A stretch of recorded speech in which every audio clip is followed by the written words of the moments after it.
Breaking news చూస్తున్నాం. మోంతా తుఫాన్ ఆంధ్రప్రదేశ్ తీరం వైపు వేగంగా దూసుకొస్తుంది. ప్రస్తుతం ఇది ఆగ్నేయ బంగాళాఖాతంలో వాయుగుండంగా గంటకు 8 కిలోమీటర్ల వేగంతో ప్రయాణిస్తుంది. తీరానికి సమీపించే కొద్దీ దీని ఉధృతి మరింత పెరిగే అవకాశం ఉందని వాతావరణ శాఖ అధికారులు హెచ్చరికలు జారీ చేశారు.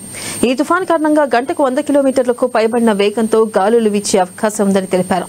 విశాఖపట్నంలోని డాప్లర్ రాడార్తో తుఫాన్ హెచ్చరిక కేంద్రం ఈ తుఫాన్ పరిస్థితిని పరిశీలిస్తుంది. ఇక ఈ సందర్భంగా అప్రమత్తమైన అధికారులు కాకినాడలోని ఉప్పాడ బీచ్ రోడ్డును మూసివేశారు. అలాగే సముద్రంలో కార్తీక స్నానాలు చేయడానికి ఎవరూ రావద్దని ఆదేశాలను జారీ చేశారు.